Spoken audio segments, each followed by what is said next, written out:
Hey everybody, how's it going? Today I'm here with my brother and we're going to talk all about the new Brilliant Diamond and Shining Pearl, how we're feeling about the new style of the games, how excited we are for both Brilliant Diamond, Shining Pearl and Pokemon Legends, and let's go through a nostalgia trip a little bit. Yo, it's Mat4yo, and I'm here with Neo Sprite, and we are so excited because we are going back to 2007, baby. It's Yes, Diamond sir. and Pearl Remakes. Sinnoh confirmed. Now, this is something that has been such a long time coming. In fact, in 2007, I was 11 years old, and you were 6, and Diamond and Pearl were coming out. I remember it being one of the very first things that I ever saw online. You know, Cerebi.net was out. There were fake leaks, but they were also real posts from Koro magazine, and I remember following along as every new Pokemon was introduced. You remember that as well? I mean, I think that was a little like before what I can remember in my lifetime, but I definitely have precious memories of playing the games and just that being my childhood. I keep referencing the summer of 2007, just being so closely connected with Diamond and Pearl and Kingdom Hearts 2, of course. I'm really happy that it's finally Sinnoh's turn to be in the spotlight. And I think that there are a lot of things going on with the directions they're taking that are, very interesting to talk about. We have a lot to discuss for sure. Well, I know that you were young, but there's a way for you to remember because we have this podcast that we created back in 2007 when we were that age, when I was, I guess, 10 or 11 and you were 5 or 6. And we sound like infants, but that was the beginning. And it's hard for me to believe that I've been interested in creating content and let alone actually making it myself for the 15 years that it's been since Diamond and Pearl came out. I really liked Mat4yo and how they transferred his name into Turtwig, and I think I might pick him for my Pearl starter. The last guy, yeah. And Peruta. Yeah. So you like him? Yeah. Yeah. On to the next one. I really like Starlight. I'm pretty sure that on my comics I captured him. Right. So, I have to say, that moment when they went back to 2007 and you see the DS pop up, It was unreal. that was one of the most exciting things that I felt in a long, long time. Yeah, I mean, I couldn't believe what I was seeing, and I think that in that moment, it was just a huge array of emotions, that I can't even describe. And I think one of those emotions was a little bit of fear that they would live up to the expectations. I mean, I wasn't scared because I was so certain that they were going to do it in the Gen 8 style. Yeah. So when I saw the outcome being the chibis, right? I was a little confused. I mean, I've rewatched this trailer over and over and over again, and it'll choke me up, even though I don't really love the way it looks. Yeah, and I think that's kind of the thing that's going on here, is that I'm not sure a lot of people are loving the chibi style, but I think there's a wide spectrum of their feelings towards it. I don't think everyone's on the same page. I just think it's like two very extremes. Like you have some people that, just are kind of, whatever, we're going back to Sinnoh, who cares, right? And then there are other people that are just super, disappointed that this is the direction they went with, especially since it's so different than anything we've ever gotten. And then I also think there's people like us that are kind of like, all right, we're going to give it a chance. Let's see what they do with it, Even though there's quite a bit to be disappointed about, this is also a time to be excited. And if you're not excited, then there's never going to be another chance for you to be excited. So take it at face value for what it is instead of what it could be, and be excited for what it is. Right. Because if you're a Sinnoh fan, this is your time. Exactly. Because the next time it'll be Unova, and when are we ever going to go back to Sinnoh? So this is what's happening.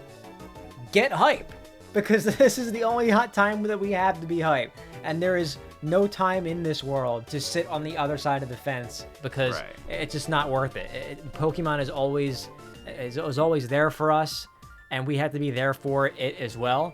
And it'll make you feel better to be excited for it. There's no reason to be bitter about it, just get on the train, choo-choo. These two directions they took with these remakes are two very extremes Like they took two extremes here, and one extreme is this like just total remaster of the original, and it seems like so far they haven't changed the world or design or really much in this Brilliant Diamond and Shining Pearl. And the other extreme is just totally destroying everything from the original game and just starting with something brand new and totally reinventing it.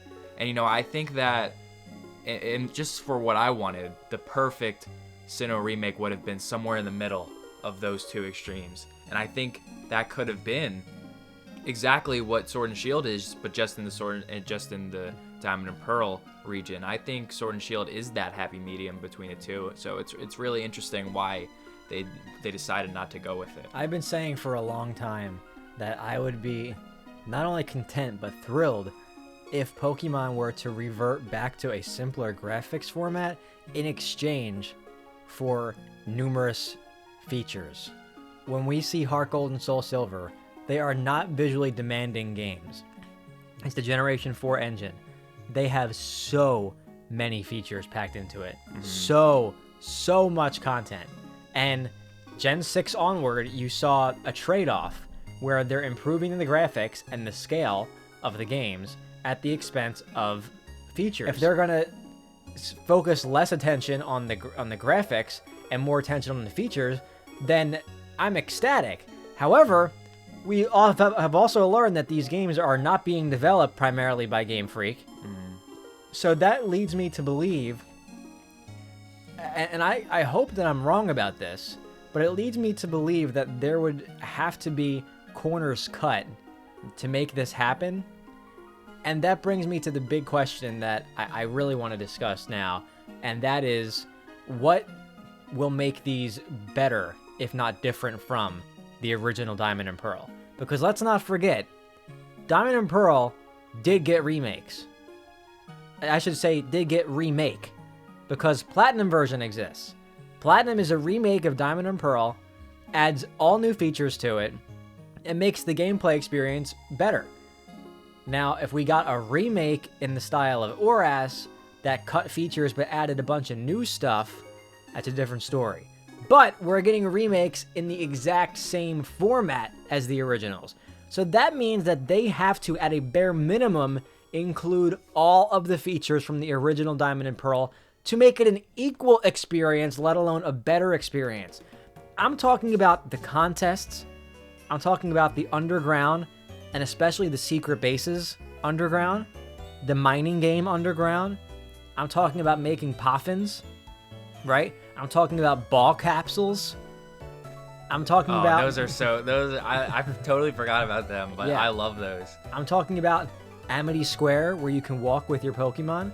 These are all, like, big things that, as Pokemon generations went on, we saw maybe something equivalent to one of those things being the big feature in a game, like Gigantamax, right? We need to see all of those features return for this remake to be equal to the original, because it is not different from the original. Not only does Diamond and Pearl have Platinum, so it already basically has a remaster, which a lot of people are comparing this new remake as, they're calling it a remaster, because really they're not remaking the world. They're just giving it a more graphics, better graphics, right? And it's like, well, we already have Platinum, and not only that, but the games are good as they are. It's not like Red and Blue that is really outdated, you know? I just played Diamond and Pearl, and its biggest flaw is just how long the health bar takes to deplete. That's it. You know, so I don't... surfing slow. Yeah. And, you know, so I don't really think that it needs 2 remasters, because I think that's what we're kind of getting here is 2 remasters. And so, like, the thing that we're really missing out on here is that, you know, with ORAS, you take this pixelated Hoenn, and now you're soaring on a Latios over it, right? And you see new places like Mallville turn into a mall, like an actual mall, and it seems like we're not gonna be getting that. We're not gonna be getting Canalave City from a new perspective and totally reimagined and expanded. And I think that if it was just in the Sword and Shield style, I think that would have been great. the thing that needs to be there for it to be just like, all right, well, you didn't do the graphics, but at least you put this stuff. I think there's a lot of things. Like, for one, you already mentioned it, following Pokemon, but it's not, from what we've seen, it seems like we're not getting that. And I think another thing is megas, but not just megas, like new megas. I would like to see new megas too, you know? And other than that, just like, I don't know how much they could do, because we're probably not going to get anything like Soaring, you know? So how much of a remaster, how much of Platinum is this going to be? You know, when we waited 6 or 7 years to see it be like ORAS. Well, you know, ORAS, everybody's big complaint was that there was no Battle Frontier, and they use that as an excuse to basically crap on the game when they have no better argument for why they don't like it, right? Now everybody loves ORAS again. They wanted to go back to ORAS, right? ORAS is my favorite game because of how much love was poured into expanding the concept of Hoenn. And it was perfectly remade, in my opinion. This, I'm going to be completely blunt. Generation 4's graphics are better than this, what I'm looking at. Because it's pixel art, right? I love pixel art. Pixel art, it forces you to use your imagination with some of the things that they design on the screen, like with the Magikarp flopping around or the lights, flickering in and out. When you make it look too real, it just looks real. Like there's no style to it.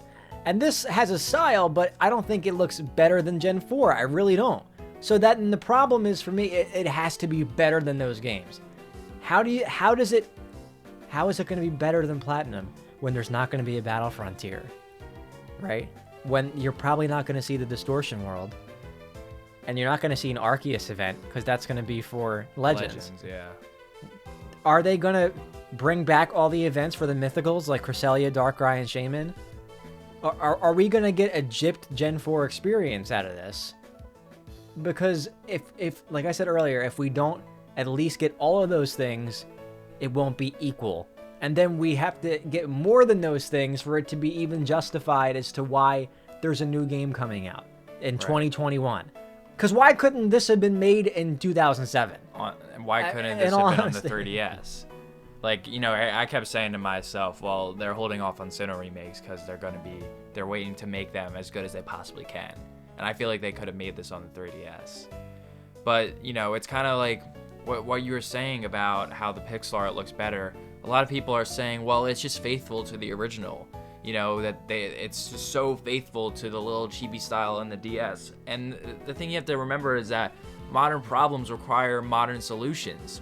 And I'm not going to say that it doesn't look good, but like I'm not going to say the excuse, oh, it's so faithful to the original, because they clearly could have made something faithful to the original and still make it like what we're getting. I mean, ORAS is faithful to the original. Right. Like, I feel like that's just kind of like a cop-out excuse to say this is what they went with and deal with it. You know? So, like, I mean, I'm looking at it right now, and I feel like I'm being too harsh in the moment right here. Like, I need to step aside for a minute and say that I am so excited for these games. Yeah, me too. Still, like, yeah.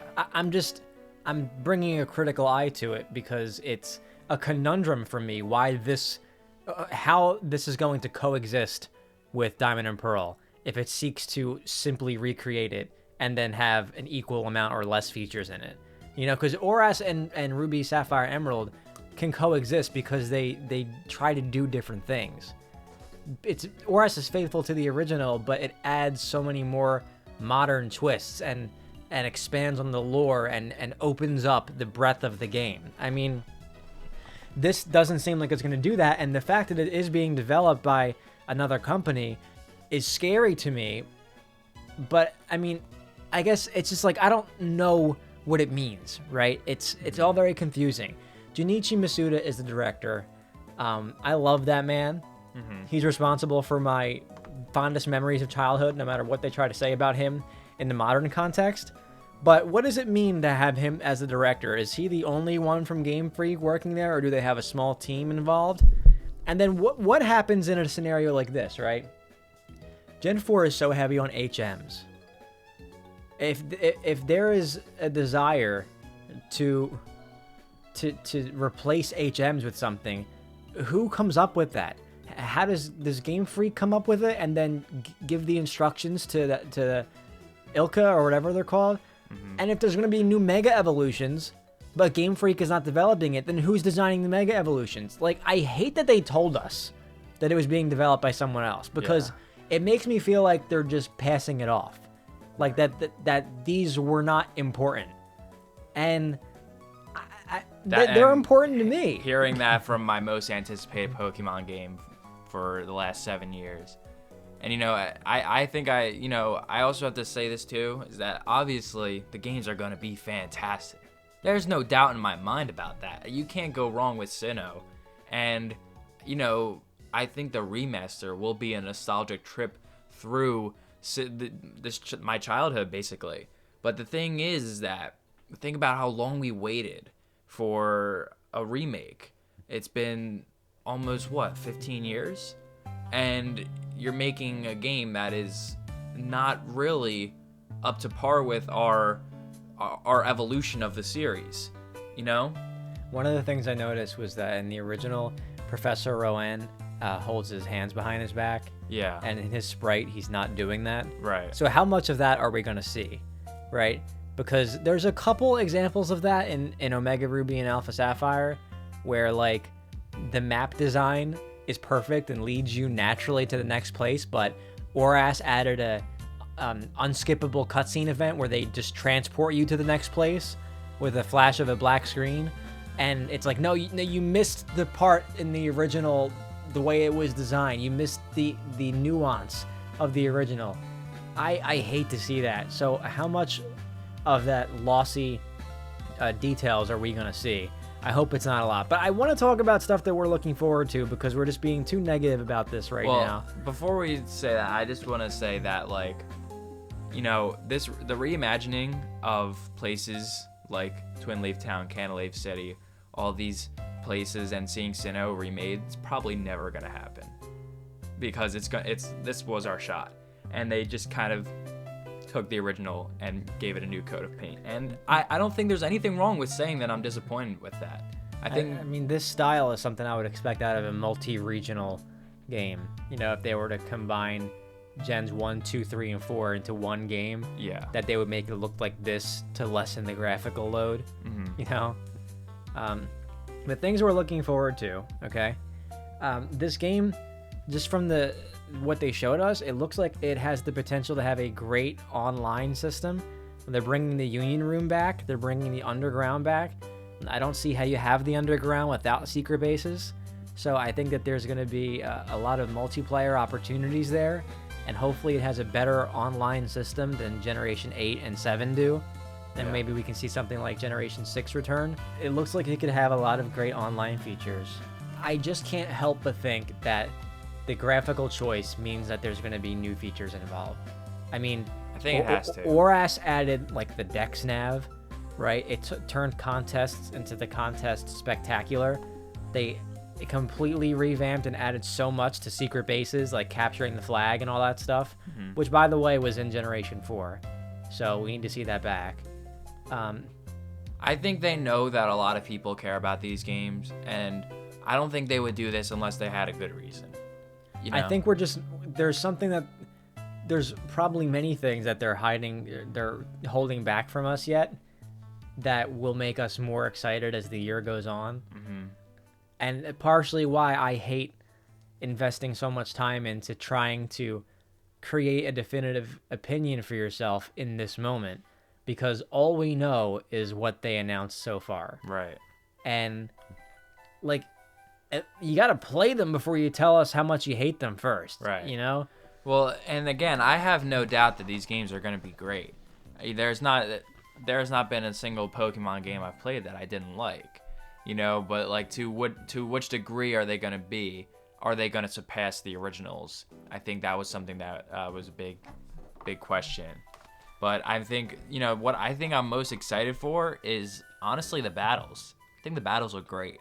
I think that, like, we actually do have a properly sized Lucas and Dawn, I think the battles just look really exactly kind of what I was thinking they could be, you know? And I that's what I'm excited for. And maybe, you know, that's if we do have to go with the chibi models, at least they gave us the battles in regular human-sized form that you can just kind of play around with your imagination. Oh, so this is what it should look like when I'm in the overworld.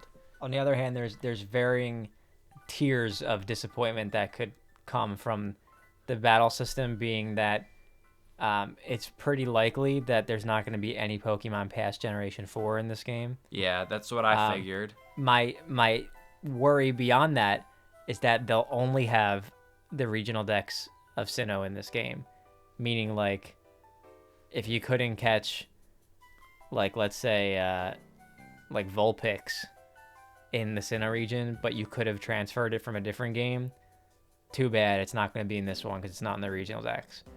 Like, there's varying levels of disappointment that they can wreak havoc with.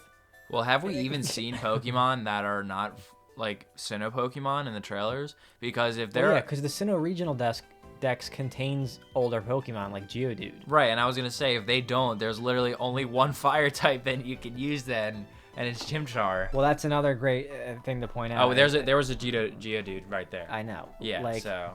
If they... Like, ORAS gave an opportunity to better balance the selection of Pokemon that were available. And Generation 4 famously only has Ponyta, Chimchar, and Magby that you could use for your fire type on your team. Yeah. And they need to add more to... I'm worried that those kinds of things are not going to be addressed. But like I just said, we don't know. We're only saying these things based on what we've seen so far and the fact that it's not being developed by Game Freak. I'm just excited to plant berries again. I need something to do daily. I mean, I have no reason to turn on Sword and Shield every day unless something new comes to the game. Or remember, Dawn's sister tells you that there's like a certain amount of Pokemon. Yeah, are they gonna bring swarms back? If they don't do that, are they gonna bring the Poke Radar back? I mean, the Poke Radar, it's like it seems like a coding disaster with how just the way that it's laid out. I mean, there's just so many features that it seems like it would take a year just to implement them back into the game. So I just don't know. They need to all come back or they're not going to be equal to the originals. Well, let's talk about something more uplifting. What do you think about Megas? Do you think they're in? Well, as I said earlier, if Game Freak's not working on this game, who's designing new Mega Evolutions? That is a very good point. But are they just going to do old Megas? But then again, how many Sinnoh Pokemon have Megas? You know? Lucario, Garchomp, Gallade, Lopunny, yeah. But, like, enough for them to warrant including them without any new ones? You know, not off the top of my head, I don't know. So the only way that they can include Megas is if they make new ones. Well, the merchandise seems to give an inclination that Mega Evolutions are going to come back in the spotlight. Mm-hmm. And Paul Ryan from Pokeshopper made a great point that the Dynamax stuff or whatever the new gimmick is not selling as much merchandise as Mega Evolution was. Right, how could it? It just seems like a natural business choice to add new Mega Evolutions into this game. Well, I mean, other than balancing, I don't know why they ever cut them, you know, or the fact that they didn't want to make new Mega Evolutions. But, like, I think it's just such a natural fit for Pokemon, and the way they just like, nope, doesn't exist in Alola, doesn't exist. Well, they're in Alola. There's no new ones. Yeah, no new ones, right. I'll tell you what, and I'll say one more thing before we move on to Legends. I don't care if every Pokemon game looked like BDSP looks, if it meant that we would get every Pokemon back. Yeah. Because that has been the hardest part of the last, like, 5 or 6 years, or however long it's been, is that I can't treat my next Pokemon game in succession as my home base. Right. And it's ironic because they released Pokemon Home, which does nothing to make me feel like that's a home base for my Pokemon. It feels like they're all in purgatory. Right. Like, I have a living Dex in Omega Ruby and Alpha Sapphire. Still, because it is the only place that it is recognized and appreciated by the game developers. Right, like I always bring my Infernape from the original time I played Diamond and Pearl, my first Pokemon ever. Bring him to every game, get him the Elite Four ribbon, right? And he'll never have the Galar ribbon. And like, what happened to that? I was building that up. So why are you? It's like they took that away. And it's one thing, okay, so we can't bring them in the game, but like you said, why would we put them in home just for them to sit there and never be played again? So I would take this look any day if it meant that we got all the Pokemon back. I do think these games will be compatible with Pokemon Home. I do think you'll be able to bring a Pokemon into this game from the original Diamond and Pearl, especially because Ilka was part of the developing team for Pokemon Home. So that's one of my predictions. But naturally, there is a bigger light on the horizon for the Sinnoh region, and that is Pokemon Legends Arceus, which took all of us by surprise and seems to be, in scope, bigger than the remakes, but also perhaps more limited in the Pokemon selection. Yeah. And more limited in the sense that we're not gonna be seeing familiar things. From what they showed us, it just looks like an open area. Like there are certain parts of the Sinnoh region that make sense that they would still be there in that time period, and that goes from as big as the Three Lakes and Mount Coronet to as small as the odd Keystone and Spiritomb being around in that time. And it just seems to me like there has to be new ancient forms of Pokemon, so we're going to see some new designs coming out of that game. But at the same time, we're not going to be seeing a lot of that familiarity unless they have some surprises up their sleeves. Like, is there going to be an ancient version of the lake theme that plays when you get to the lake? That'd be so cool. Are you going to know so cool. Generally what part of the region you're in when you're just aimlessly exploring the open wild area? Like, yeah, and that's the thing. It's like I said earlier, how like they're kind of taking that away from us. That opportunity to see the region that we know totally reinvented is probably never going to happen because they decided to go with an ancient version. And if you're asking me, I know we don't know much about it, but I don't think that we're going to be getting all that stuff, because I think the reason why they went with ancient Sinnoh is so that they can make most of it a grassland, and that they didn't have to model all these cities and routes, and so that it could just be a big open field. And my only concern with that is that I don't want it to be like the DLCs for Sword and Shield. When I got to Crown Tundra, I have not beaten Crown Tundra. I beat the Isle of Armor, but when I got to the Crown Tundra and I had my fun with the legendary raids, I'm just kind of like, all right, what am I doing here? This is my second time in the wild area, and it doesn't seem that different to me. So like, I don't want to step foot into Pokemon Legends and be like, all right, why am I here? There's nothing to see. It's just an open field with Pokemon to catch. The idea of an ancient prequel is something that I've theorized about in the past. I actually mentioned it in one of my podcasts with Hoops and Hip Hop. I love the idea. To be honest, though, I didn't think it was something that we would see for another 10, 20 years. I thought that that would be the next step after we got normal remakes. Like that you made Generation 1 Red and Blue, you remade them with Fire Red and Leaf Green, you put a Let's Go spin on it in Gen 7, and then now you get Ancient Kanto. Like, but for Sinnoh, we're jumping right to a remaster and then Ancient Sinnoh at virtually the same time. And I just thought that it would be something years from now. And not to say that I'm excited that it's happening now. I'm just a little disappointed that it's happening in place of the traditional remakes that we're used to. And everybody's going to say like, oh, well, you should be happy that they're innovating and they're surprising you and they're giving you something new and you don't know what to expect. And like, for me personally, Pokemon's the one thing where I don't want that. Right. Like, I want Pokemon to be the true experience every time. Like, Call me whatever you want to call me. If it ain't broke, don't fix it, man. Yeah, I mean, they could remake the same games over and over and over again with a different coat of paint, theoretically, not literally, like the remakes are.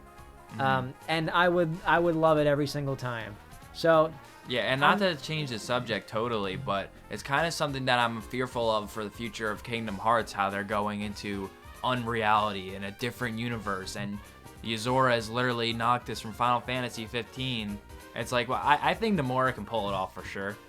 But like, and not to talk any more about that because I don't know if anyone's Kingdom Hearts fans here, but you know, that's kind of the thing. It's like, all right, yeah, we want it to innovate, but we don't want it to take a leap off of the familiarity, something that we can't, you know, reasonably expect. Part of the reason I love the ancient concept is because of Kingdom Hearts, because they do the thing with Hollow Bastion where there's certain parts of Radiant Garden when you visit 10 years prior, you can line them up and say this is that area before it was destroyed by Heartless.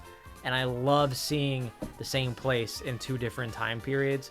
There's even a little bit of that in Breath of the Wild. So if they're going to do that where we can actually like identify certain areas of Sinnoh, even though they look different, that's going to be ridiculously cool. Like, is this area like Celestic Town? I feel like that has to be, you know, the village that they're talking about in the game. Like, is this like the Lake Valorfront? Is that what this is looked like before they created a hotel complex here, you know? Sunny Shore City, is it just a beach before they added all the overhead walkways and things like that? I feel like there just has to be... It doesn't make sense for there not to be. Like, what would they be making if not a tribute to the Sinnoh region in some way? You know, why would it even be Sinnoh? It doesn't have to be Sinnoh if it doesn't resemble Sinnoh even in a little bit. Well, you know, I think that we just have to ask them kind of what their goal is for this in particular. I think that this is just them prepping for Gen 9 to be totally 3D, and them using Sinnoh as an excuse to place it at this point in the generational timelines, like how they use Let's Go to make an excuse for get Pokemon Go fans into the mainline games, you know? I think that them setting this in the Sinnoh region is their excuse for just kind of working hard at making Generation 9. I think Generation 9 is going to be totally 3D, just like this one. But I think my biggest question for Pokemon Legends is how long is it going to be? And how big is it going to be? Because if it's, like, I don't know if they would charge $60 for the Crown Tundra length DLC, but if it's as long as that, you know, stuff like that, I think that would, I don't know. I don't think it's right to expect that, but just how big can they get? Well, it has to be big because, like you mentioned earlier, Game Freak is not working on the remake. So they, theoretically, from our perspective, they have an off year. Right. You know, they're only working on this right now, or maybe Little Town Hero 2 or whatever they're doing on the side. And that's something that, you know, going into this podcast is, you know, what I'm looking forward to the most is that Game Freak is finally taking a gap year. I've been begging for them to do that because good games do not come from being rushed out in a year.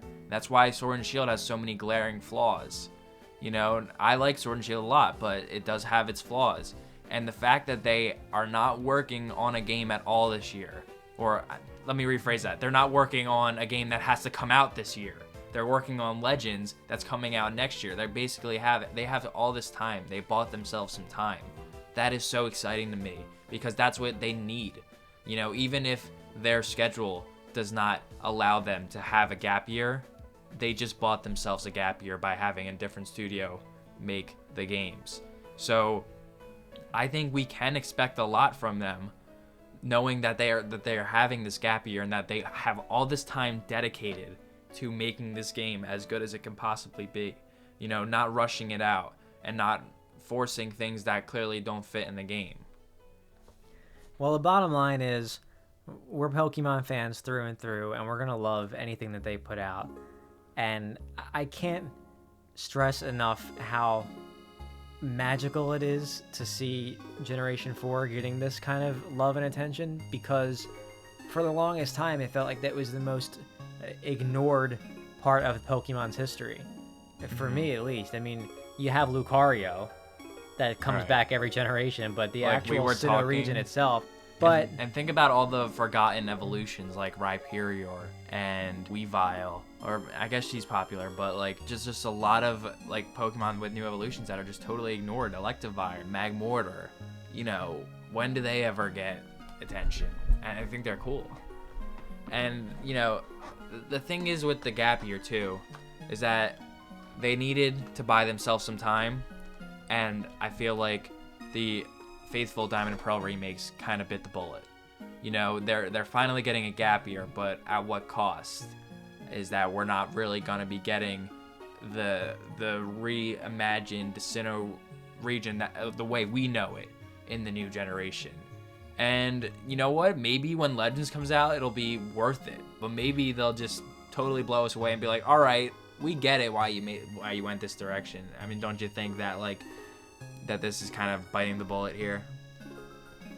Yes, if there's a lack of features, like I mentioned. Right, yeah. Like, if they're bringing all the features back, and it is a faithful remake, like the word that they emphasized in the trailer, then it'll be great. Right, but like, how would you feel if even just a week ago someone told you, hey, Game Freak's not making the Diamond and Pearl remakes. They gave it to another company. They let another company do it. And they're making something else. Like, I think, like, yikes. Yeah, that's what it is. I don't know. We'll see. I think, like I said, I think that these are two games that are on the extremes. That they're on two different sides of the spectrum, and I think it would have been better if they just landed themselves somewhere in the middle with one game.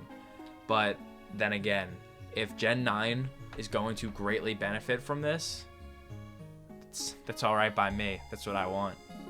Well, I'm so excited for these games to come out. We're going to have a Sinnoh hype season like never before. Use these couple weeks to just, like, get your frustrations out, but then just, like he said, get on the train, because I think I've been saying it this whole time through and through, no matter what these games look like, you can't go wrong with Sinnoh. I'm sure this game's going to be fantastic. Whether or not it's exactly what we were imagining it could be in our heads, it's still going to be a fantastic game because it's Sinnoh. Alright guys, well thank you so much for listening. You know, there is definitely plenty to be excited about. I'm so excited for these games. Finally revisit Sinnoh. If you haven't had enough Sinnoh yet, make sure you check out the new video game rap battle with the Sinnoh starters. I play Turtwig, and my friend Cam and Kevin play Chimchar and Piplup. The three of us also created a Sinnoh rap musical in which we use all the Pokemon's names as puns. So check that out on either my channel, Mat4yo, or Video Game Rap Battles channel. And also, just for more video game raps in general, Mat4yo is your guy. Yes, he is. Alright guys, thanks for watching. I'll see you later.